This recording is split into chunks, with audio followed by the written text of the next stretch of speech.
Hello from Blue Willow Bookshop in Houston, Texas.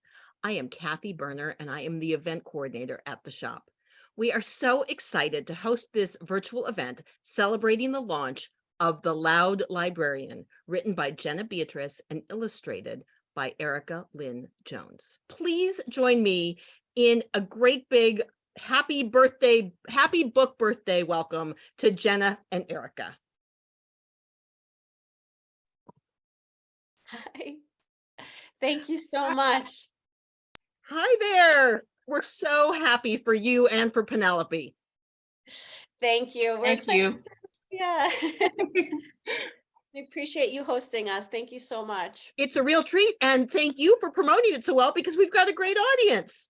This is going to be so much fun. So audience friend, what we're going to do is the first thing we're going to do is share the book with you. For those of you who haven't had a chance to read it, it is so much fun. And I will share my screen and then we're going to have Jenna and Erika read the book. Okay, let's take it away. I'll advance as you guys read. Oh, thank you. All right, The Loud Librarian. Okay, hang on.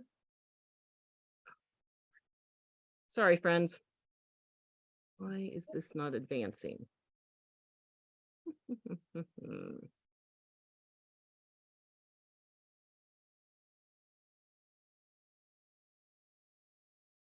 Okay, I've advanced, correct? Yes, Yeah. looks great. Okay. Written by me, Jenna Beatrice, and Erika. You want Illustrated by Erika Lynne Jones. And published by Atheneum Books for young readers. It's Monday, said Mr. Park. Time to select our new student librarian. Penelope teetered on the edge of her seat. This week's student librarian is Penelope. Penelope nearly fell over. She had prepared all year for this moment. At home, Penelope had practiced her alphabetizing, her book cart pushing, and her due date stickering. Penelope was perfect for the job. Friendly, check. Helpful, check. Book lover, check. There was just one itsy bitsy thunderous snag. I'm just going to page down like that. It's not going to look as pretty, and I'm very sorry. No, that works. Penelope was... Hi, I'm Penelope. What did you have for lunch? Can you do a cartwheel? Loud. Even the International Space Station registered Penelope's vocal cords. Hello up there. Do you like ice cream?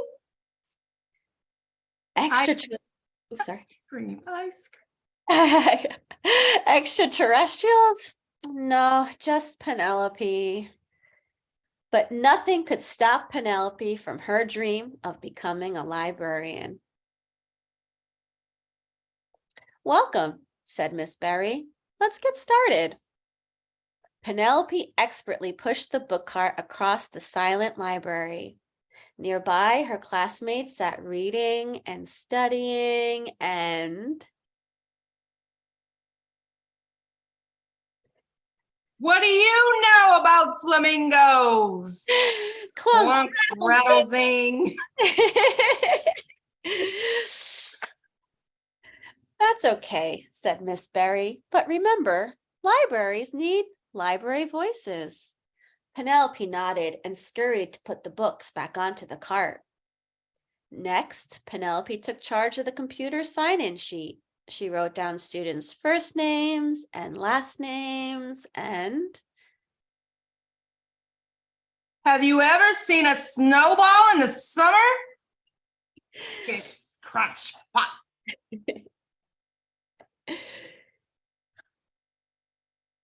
Oh dear, said Miss Berry. Remember, library voices are quiet. Penelope wiped her sweaty palms and cleared her throat quietly. At the reference desk, Penelope was on the lookout for anyone searching for a... What's your favorite dinosaur? Crack, boom, hiss. Oh. I think we skipped a slide. Yeah. Watch out! The sky is falling. It's literally falling. Let's go play dodgeball. It's safer. The once tidy library looked like it had been hit by an asteroid. Penelope's heart sank to her toes. Maybe she wasn't perfect for the job after all. Loud, check. Messy, check. The library's new interior destructor, check.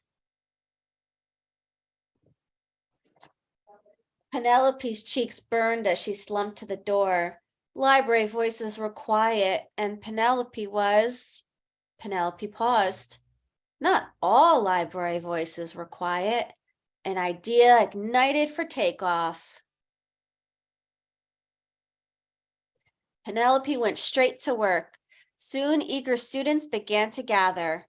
Penelope was ready. And then the astronaut said to the farmer, "Don't worry about the pig's birthday party. I'll plan it."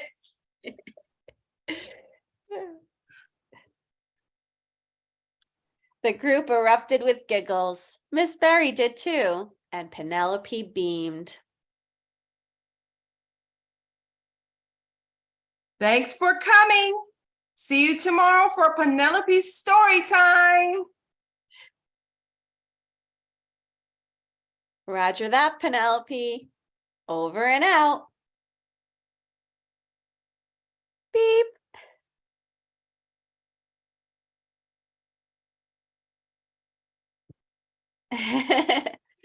I told you there was going to be technical difficulties and we get through it. Oh, no, it worked out. Thank you. Don't know why that happened. It worked perfectly when I tested it, but this is how things always go. So I love this book. And as I told you, Jenna and Erika, when we were in the green room, I myself was a loud librarian. And now I'm a loud bookseller who regularly gets shushed at the bookstore, although I have not destroyed the bookstore yet with my voice. So Jenna and Erika, let's talk about it. But Jenna, I'm going to start with you. What was the germ of the idea for this story?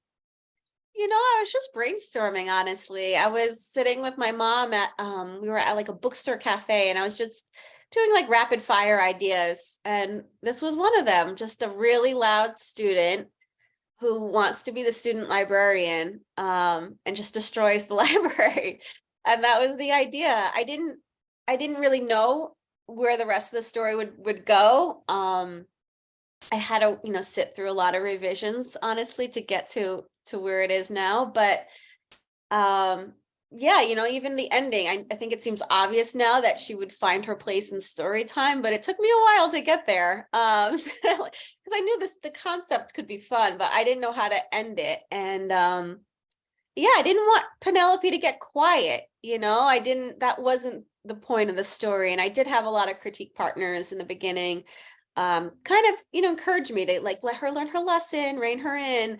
And that's not how I was going to end the story. So it took me a while to get to story time. And then once I did, I was like, oh, there she is. There she goes. So yeah, it was just from brainstorming, honestly. Yeah. That is wonderful. So for people who in the audience who aren't as familiar with how a picture book is made, the author and the illustrator don't collaborate. The author works with the editor works with the art director, and then the illustrator works with the art director and the editor. So turning to you, Erika, when you were given this manuscript, you're just given a sheet of, you're just given the words, correct? Correct. So what was your initial response when you saw the manuscript? I thought it was really cute. funny she should say that, people were telling her to be quiet. I mean, I write and I have studied picture book structure, and there is usually like a change. And that I was like, she's still loud. I love it. She's not shushed. But it also felt like breaking the rules of picture book writing, breaking the rules of being in a library. And that challenged me. But I said, I want to take this challenge. Apparently they see something in my work that helps them think that I can bring imagination and wonderful things to this story. So I said, yes, I've loved books since I was a little girl, spending times in libraries, bookmobiles, etc. And so I just felt like I could add to the story, but also that it could add to me and stretch me as an artist. That is wonderful. Can you talk a little bit about your illustration style? I mean, the collage nature of it, I really love. Thank you. So this is my first book. And I used to work exclusively digitally, and over just really kind of the last 2 years, I started to want to really work with my hands and collage. And I had a mentor, Vanessa Brantley Newton, who yes. Of course you did. And she was like encouraging, like, you can go from, if you want to go from digital, you can do mixed media, you can do it. And, and she really inspired me and encouraged me to do it. I felt like it was starting over, but it wasn't. It just enhanced my work and helped it to stand out. And, I love just working with shapes and bold colors and like painting. Like I do use a lot of acrylic paints and things, and I cut things out and paste them, and then I move them over to Photoshop because I like to have the ability to edit, because there's always feedback and things you need to tweak. And so I just kind of work best of both worlds. The best of both worlds is what I was trying to say. Oh, good. So how do you find your textures? I really am just taking a paintbrush to paper and playing around with different papers, maybe some sponges, maybe some, whatever just kind of organically comes up. I love that. That I like, Yeah, so that's about it. Found papers too are helpful. That's awesome. That's awesome. So Jenna, what was your reaction when you saw the illustrations? Oh my gosh, when I first saw Penelope, it was like a visceral reaction. I was like, there she is. It was just it was Penelope. And I remember exactly where I was. I was going on a weekend away with my husband, and we were at a rest stop getting food, and I checked my email, and there was Penelope in like her glasses. And I remember there was a choice between a hat and a beret, and just like, I was like, it's her. And it was just a really joyful moment, because I had, I'd spent 2 years of writing this manuscript with it in my head. And so to see it there on a screen, it was a moment. It was a moment for sure. I couldn't believe it. It was incredible. And then for the rest of the book, it was, every scene, it was just so joyful, so fun. And I think just Erika captured Penelope's personality so perfectly, just in expressions, that one scene when the destruction happens and she's in the background going, like it's just it's so cute, and it's so, like I said, joyful. So yeah, I was just, it really is very special to see something that has been in your imagination for so long come alive. It's so cool. It was really special. Well, I'm just thrilled for both of you, because it is such a fun book, but it also, Penelope doesn't have to change. And that is more rare than you would expect in children's literature. It is, people often lean into, character development instead of just letting a child be a child. Yeah, I think I want to give a shout out to Christy Choi, who I think I saw here is our editor, Erika Simonson at Atheneum. I was really nervous. It was my first time it's my debut, so I didn't really know what the editorial process would be like, and I didn't know if they were going to have major changes to the character, and so I was just so excited that they embraced Penelope and they loved Penelope for who she was. There was no change to the story, and it's, I think it's a fun book that she doesn't change, that she stays herself. I mean, the library's literally in shambles behind her at the end. There's no cleanup, there's no like, let's get together and clean up. And so it's just, I found that, I was so happy that there was space for Penelope to be Penelope. And thank you to our editors for that. Yeah, for sure. Christy is putting tons of hearts into the chat, just so you know. Well, tons of hearts back. So for both of you, and Erika, let's start with you. How did you both get into kids' books? Well, let's see, where do I begin? Art for me was a later in life thing. I started having a desire to make art after my mother passed 9 years ago.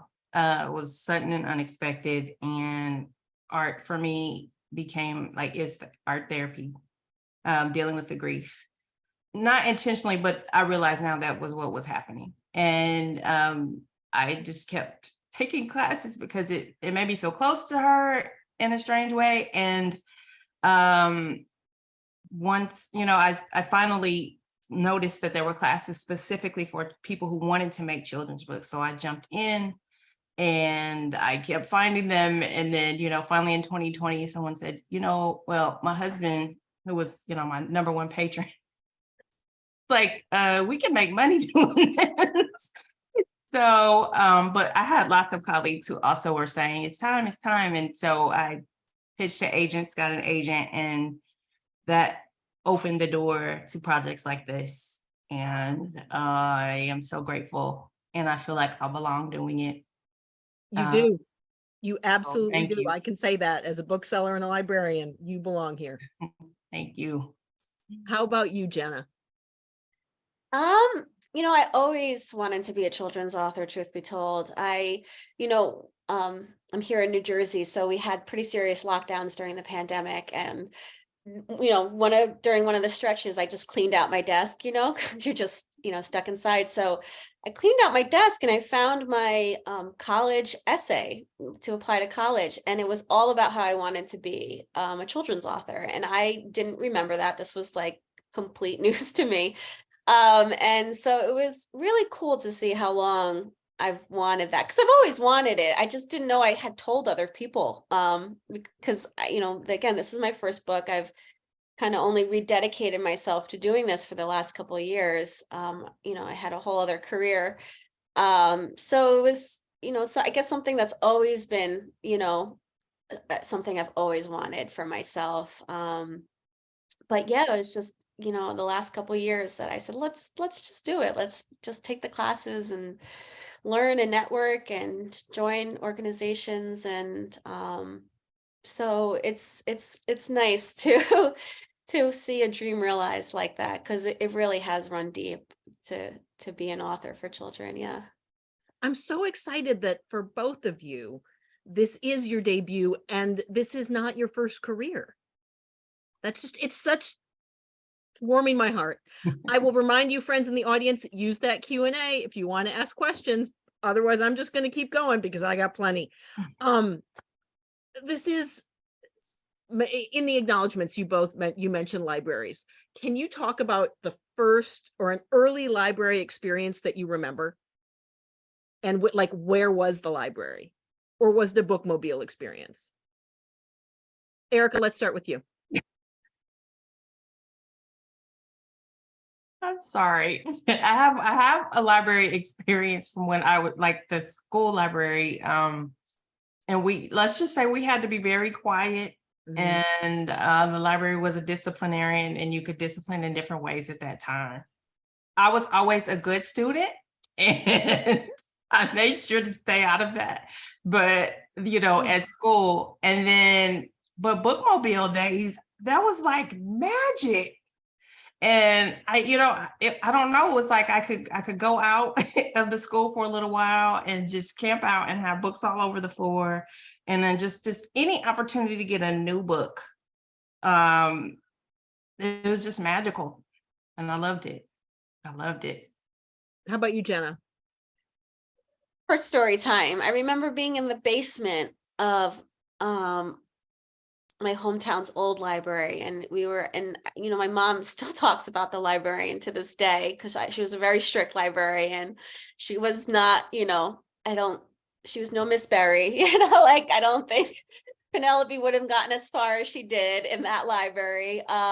So yeah, it is funny to think about my first exposure to a librarian and how different it is today, and to the ones we depicted here in our story. Absolutely. And I think both your comments, and first of all, I'm sorry that both of you had such strict librarians. But your story indicates a shift in library use, a shift in what a library means these days. It means a third place. It means a gathering place. And sometimes there are parts of it that do need to be quiet for research or silent reading or study, but the rest of it is a community hub.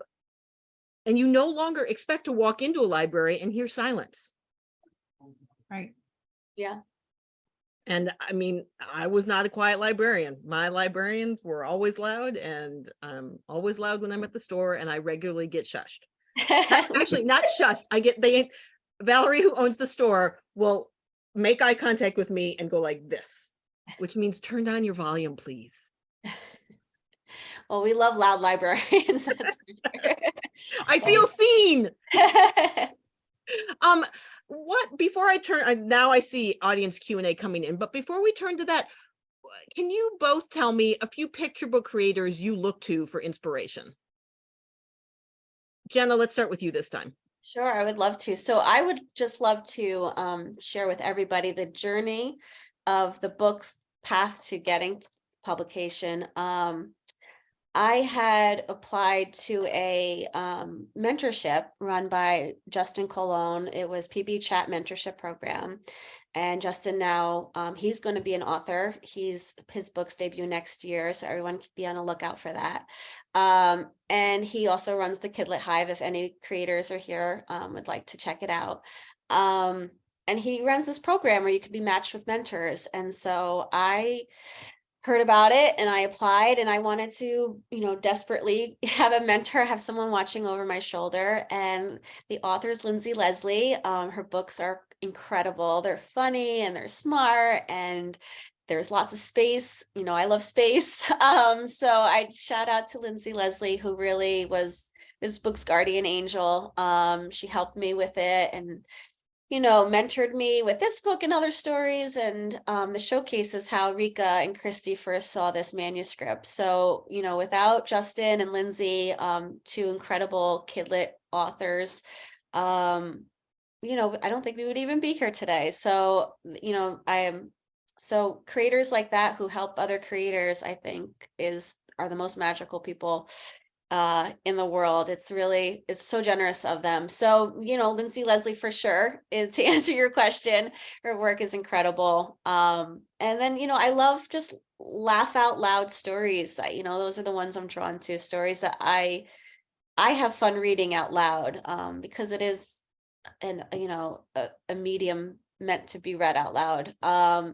And so, things that are just kind of fun to say, some stories just have the right rhythm. And there's, there's tons. I could go on and on, but my official answer, and the answer that is, immediate to me, is just Lindsay's stories. I think she's incredible. Please go check out all her work, and Justin's that comes out next year. And both Justin and Lindsay are in the chat, sending you lots of love. How about you, Erika? Picture book creators I look to, there are a lot. I was just recently because I illustrate, but I also write. So, Christian Robinson's work, when I was getting started, I was like, wow, and it just touched me. And I love his work. And I do love Ogamura, her book Saturday, both the writing and the illustration. There's something about books that that take me back to the time when I was spending time with grandmas, great aunts, and that type of thing. My mother, when I was little, takes me back to childhood and those who were important when I was close, and just having that special time doing whatever, going to the beauty shop or going to the shopping mall, wherever. I'm inspired by that. That is amazing. I would also recommend, if they're not already on your radar, Jarrett and Jerome Pumphrey. Okay, yes. The Old Truck, The Old Boat, most recently Lincoln Hud, which is a great graphic novel combination, but they're based in Austin, and they are first rate, and they do a lot of use with stamps and collage and things like that. So that's what made me think of recommending them to you. Thank you. They are great. Now I'm going to turn to audience Q&A. The first one is from Justin. Erika and Jenna, I'm curious, what was the most challenging and rewarding part of the process for each of you? Let's start with Jenna. That's a great question. In terms of the post book deal, challenging part, I mean, the pre-book deal would be getting a book deal. Right. That would be the most challenging. But yeah, I think honestly, it was just the anticipation. I mean, for the most part, my part of the work was really front loaded. I had the manuscript, sold it, we edited it, and then it was handed off. And then, my part of the process was kind of concluded. And then that was, Erika took over. And so it was just kind of the waiting, to be honest, just like excited anticipation for what everything would look like. That it's, because like I said, it had been in my head for so long. So I was just so excited to see how someone else would interpret everything. And so it was such a joy to see it once it came. But pre-book deal, yeah, just being, putting yourself out there, pounding the pavement, working on your craft, querying, sending out, it's like we all go through it, everyone knows the rejections. So yeah, that would be the before. And of course it's, the after too, once you're continuing to write, but yeah. Excellent. How about you, Erika? Okay, the question is about challenges. Yeah, and it can either be just in specified post acquisition. Oh, post acquisition. Okay, I have two. Okay. One is just imposter syndrome. It's like, okay, yeah, I've been making all these things for my portfolio, but now I have to make it look good in print. Can I do this? Can I do all the page for 40 pages? Like, are we serious?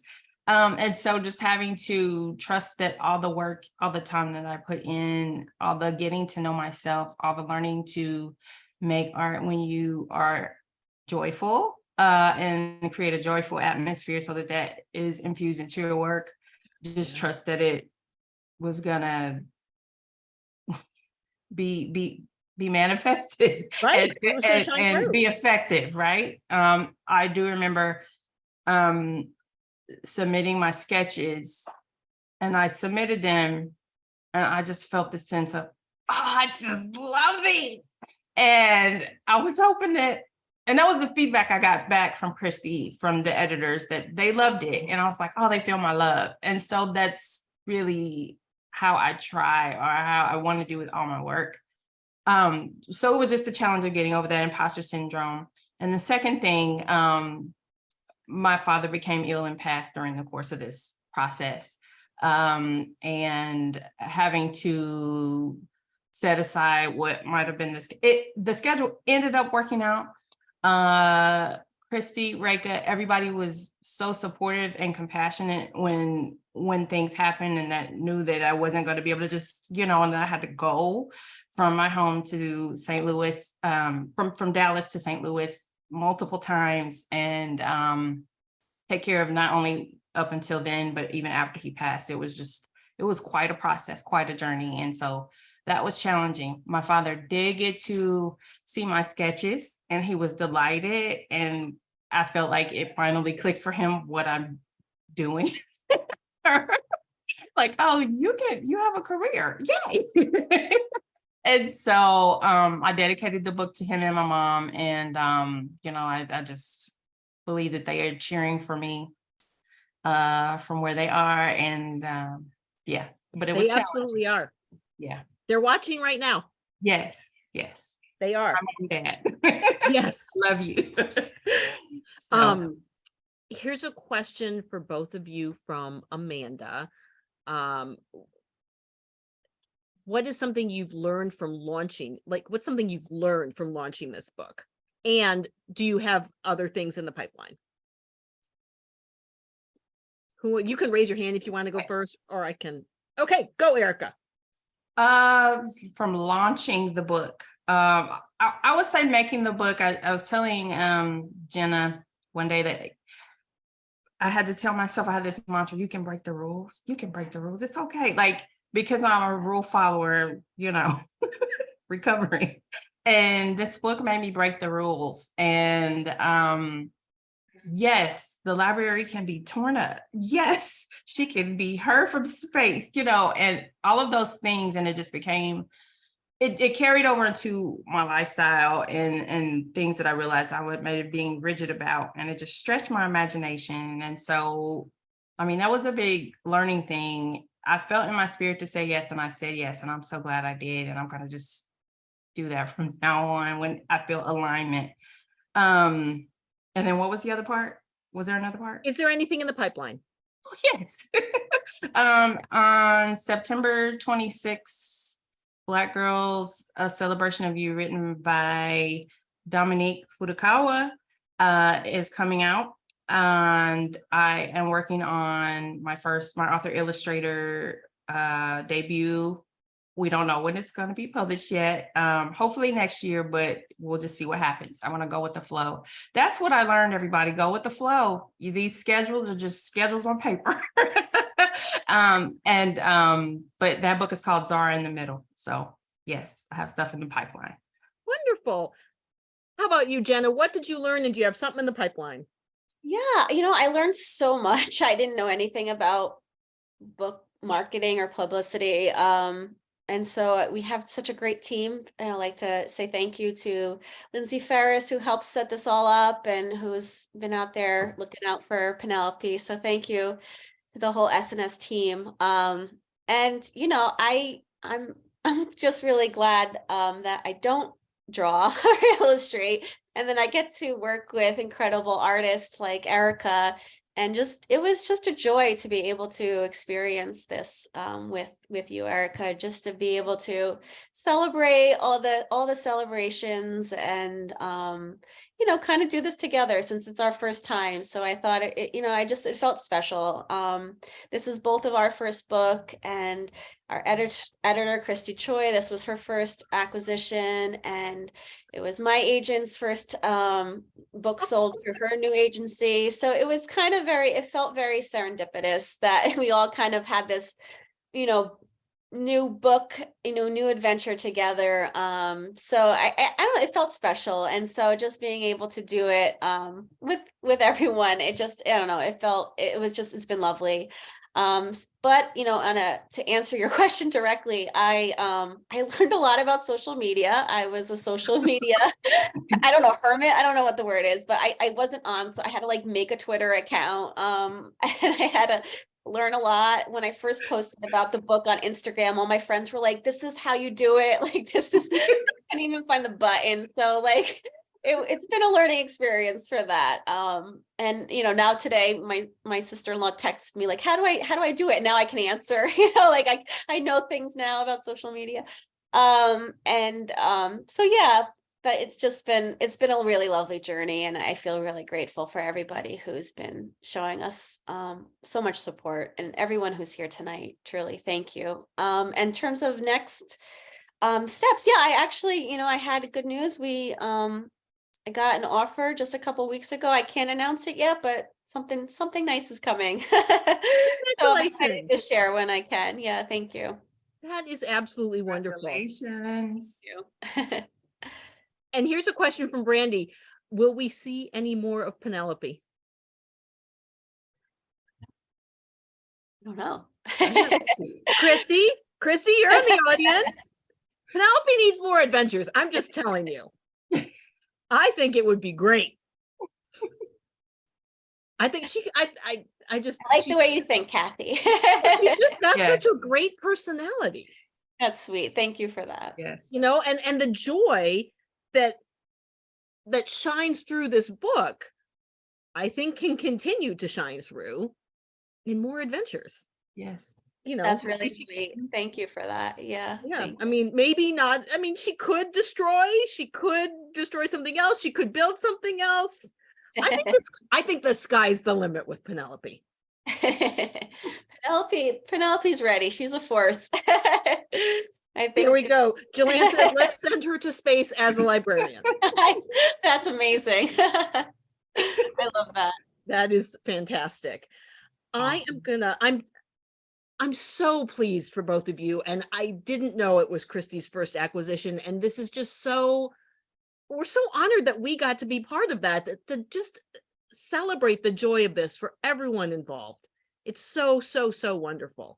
I'm going to wrap with one final question that we always ask. Books bring us a lot of joy at the store, and we often talk about books of the heart. You know, I can reel off a number of books that I would consider a book of my heart. Either something I read as a child, something I shared with my children, something I have read recently that touched me so deeply. So if you need time to think, that's fine. But if each of you can give us one or two books of your heart. And if you're ready, you can just raise your hand and go. Sure, I'll go. Where the Wild Things Are, like just that. I know it's a classic and it may be cliche, but that I think blew my mind open when I remember reading as a child, and it blew my mind open reading it as a aspiring children's author. Talking about break the rules, Right? I mean, the dinner was still warm at the end after this big adventure. It's incredible. So I think that is the number one book of my heart. But if we're talking about kind of modern books, I think The Rabbit Listened, I think is just a really beautiful story that it's not the style, it's maybe the exact opposite of how I write, but it's a beautiful story that hits me every time I read it. And I should have mentioned her name when we were talking about books that inspire us. But Tammy Sauer, I find her books to be just I think they influenced me more than any other book in terms of my writing. I just find it joyful and fun, and every time I read it, I feel touched. So yeah, those are my answers. Have you seen Tammy present? I haven't had the chance. She is a force of nature. I believe it. Yeah. I believe it, Yeah. How about you, Erika? So yeah, I've been thinking about books that kind of just open me up. I mean, The Snowy Day was magical when I was a kid, and then I grabbed another one. It's not in print. It's called The Best Time of Day. I actually found it on Amazon. I copied that someone sold. This book was magical for my childhood because for two reasons. One, it may be the first or second book that I had seen with an African-American family in it. And the illustrations are just so beautiful. And it was just a family living life. And the main character's best time of day is when he comes home and his daddy comes home, and they all run and they're in each other's arms and celebrating their day. And for me, as an introverted child who never really wanted to be gone to daycare, wherever, I really felt safe at home and was glad when my parents made it home and when I made it home. And it was such a blessing. And that was The Best Time of Day by Valerie Flournoy and illustrated by George Ford. It's not in print anymore, but I had to get a copy because I don't know, it was really special to me. And let's see, I was just talking the other day about the Amelia Bedelia series, the comedy. I just love using my sense of humor. And so just the wordplay, all of that, the Francis books, Oh, I love those so much. hilarious. I don't know, there's something about a flawed character who's, who doesn't, again, I don't think she gets fixed. No. Like, I'm keeping this kid for my birthday. I'm gonna eat it, and I just love that, where the realness, I don't think, kids in books have to be smiling all the time or have to be like perfect and fixed. I love the imperfection, because The imperfection I of am Frances imperfect. is something. Yeah. When she runs away, when she and her parents are like, okay, do you have enough? Are you ready? Or when she bread and jam, Yep. and her parents were just like, okay, that's fine. And Gloria practiced with a string bean when she could. Seriously, my husband and I will say that to each other randomly, because we loved those being read to us, and we loved reading those to our Yes. kids. Yes. Those were so wonderful. Yeah. Well, to both of you, congratulations. Happy book birthday. I'm so honored, like I said earlier, that you are launching virtually with us. I'm so excited to be able to sell your book at the store. I can't wait to sell more and more and more books by you. And I can't wait to welcome both of you to the store in person at some point in the future, where we can celebrate you in person and you can sign the wall at Blue Willow and meet all kinds of Houston readers. Thank you for so having us. much. Thank you for having us. It was just a delight. And everybody who showed up, thank you. Thank you for all your kind comments in the chat. Thank you for the questions. If you want to buy a copy of The Loud Librarian from Blue Willow Bookshop, we're on the internet and we ship. So bluewillowbookshop.com. Caroline threw the link in earlier. You can visit our website and we'd be happy to help you. Everybody, thanks for being here. I hope you have a wonderful evening, and congratulations again, Erika and Jenna. Thank you. Thank Thank you. you, everyone. Bye, y'all. Bye.